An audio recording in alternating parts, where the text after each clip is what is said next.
dan dia susah, malah dia orang lain ke sana. Sebab kenapa? Karena hati tadi yang rusak. Oleh karenanya jangan pernah biarkan ada sampah masuk dalam hati kita. Dan satu juga, bukan hanya sekedar kita ingin tidak ada sampah dalam hati, kita ingin mencapai surga melalui lapangnya dada kita. Lain nampak dia Pak, kadang-kadang Pak ada orang lapang sedamai sudah dari dia. Aduh, ada orang kadang-kadang sampai sekalahnya. Ya.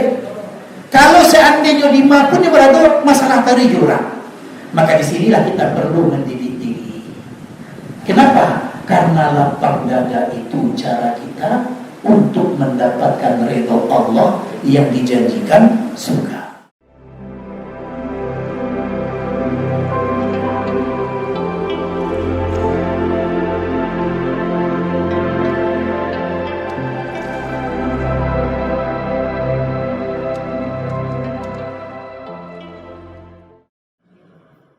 Yakinlah, terlalu banyak karunia yang Allah berikan dibandingkan dengan rasa syukur kita.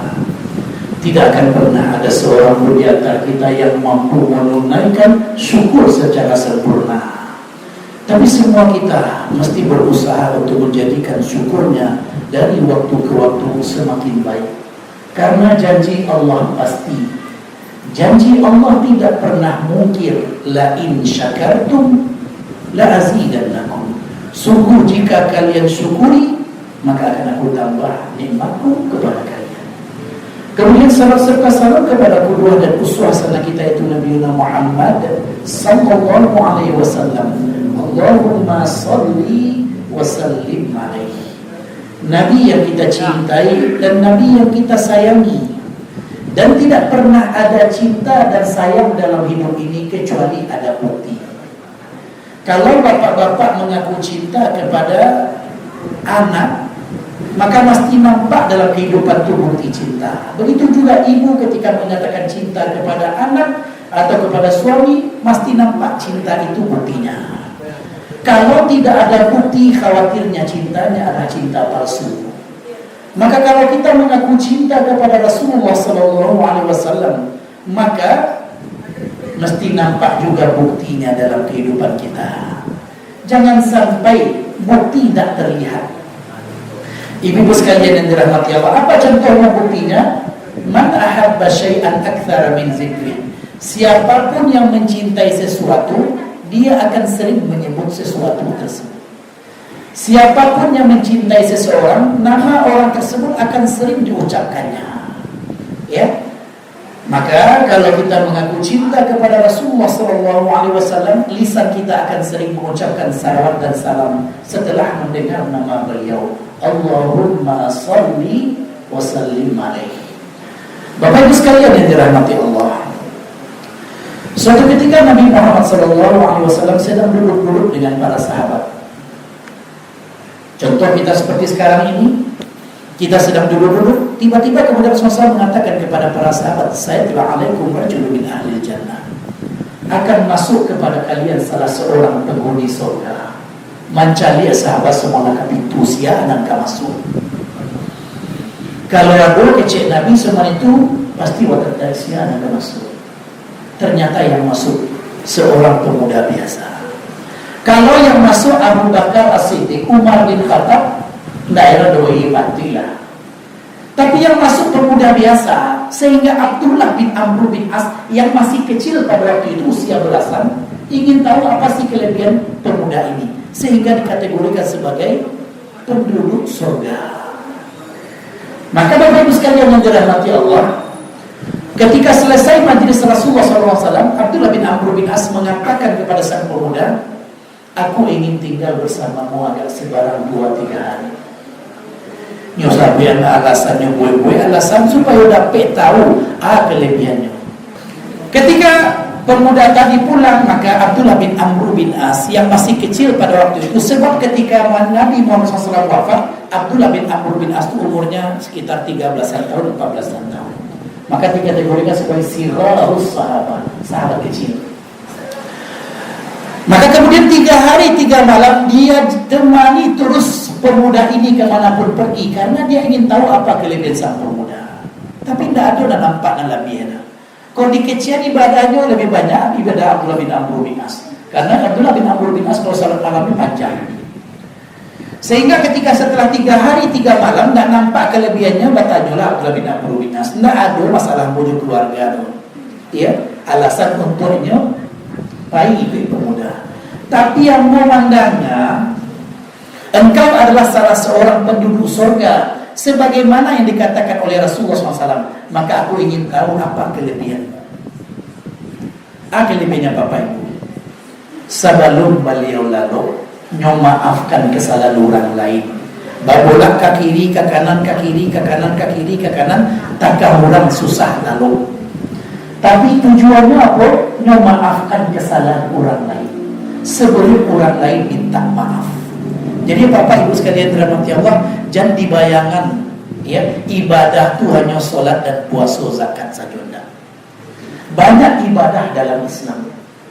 Buktinya Bapak Ibu, dalam hadis yang diriwayatkan oleh Imam Baihaqi dalam kitab Syu'abul Iman, Rasulullah SAW bersabda, "Al-imanu bid'un wa sab'una syu'bah, fa'alaha kalimatu la ilaha illallah, wa adnaha imatatul adha 'anit tariq, wal haya'u syu'batun minal iman."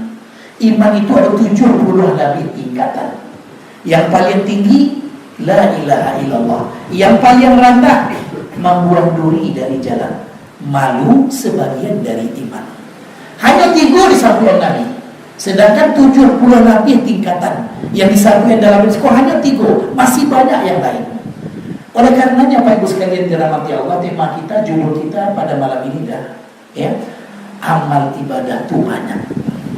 Oleh karenanya tidak ada alasan kita awak tak bisa beramal Ustaz. Kalau tertutup pintu bagi kita satu pintu amal, masih banyak pintu amal lain yang terbuka. Ustaz, kok disuruh kami ke bagian piti Ustaz, mungkin tak banyak piti kami itu. Maka saya katakan bukan berarti pintu amal sudah tertutup, banyak pintu yang lain. Maka kita katakan bahwasanya kelebihan itu ada. Semua kita pasti punya kelebihan. Jangankan kita Bapak Ibu sekalian dirahmati Allah, semut yang kecil saja yang Allah ciptakan ada kelebihannya. Apatah lagi kita manusia sebagus-bagus penciptaan. Oleh karenanya di antara makhluk Allah yang paling bagus ciptanya adalah manusia. Tidak mungkin kita satu pun tidak punya kelebihan Bapak Ibu. Tidak mungkin. Kalau ada kelebihan kita, mungkin juga kelebihan saudara kita. Tapi mungkin saja kelebihan kita tidak dimiliki oleh saudara-saudara kita. Maka apa di antaranya jalan menuju surga? Yang pertama itu pemaaf. Ternyata laki-laki ini mendapatkan janji surga itu karena beliau pemaaf. Maka sifat memaafkan sebelum orang lain minta maaf kelebihan utama. Jangan dibayangkan mudah Bapak Ibu. Sebab kenapa? Kalau waktu dipakai chain orang, namun datang kaji orang tu, ya. Tapi ternyata kelebihan sang pemuda ini adalah sebelum orang lain minta maaf, dia telah maafkan terlebih dahulu. Jangan simpan dalam dendam dalam hati. Bahkan itu Bapak Ibu, dendam itu ibarat sampah. Anak lama dia Pak, lapik sadar Pak, lapik anak lama dia Pak. Lapik. Kalau lapik itu Bapak Ibu diletakkan di dalam saku agak lama, dia capek rusak. Masam. Kalau 3 hari 3 malam apa letak di saku apa? Kira-kira baru saku kira. Busuk. Artinya apa? Ketika diletakkan sampah di dalam celana kita, maka dia berubah. Apalagi dendam diletakkan dalam hati. Dendam dalam hati akan membuat rusak hati kita. Maka Bapak Ibu sekalian dirahmati Allah, biasanya kalau orang dendam dalam hati ke seseorang Bapak Ibu, ini senang mali orang lain itu susah. Dan dia susah mali orang lain itu senang. Sebab kenapa? Karena hati tadi yang rusak. Oleh karenanya jangan pernah biarkan ada sampah masuk dalam hati kita. Dan satu juga, bukan hanya sekedar kita ingin tidak ada sampah dalam hati, kita ingin mencapai surga melalui lapangnya dada kita. Lain nampak dia Pak, kadang-kadang Pak ada orang lapang sedamai sedang dari dirinya. Aduh, kadang-kadang sampai sekalahnya. Ya. Kalau seandainya 5 pun berarti masalah tadi jurang. Maka disinilah kita perlu mendidik diri. Kenapa? Karena lapang dada itu cara kita untuk mendapatkan ridho Allah yang dijanjikan surga.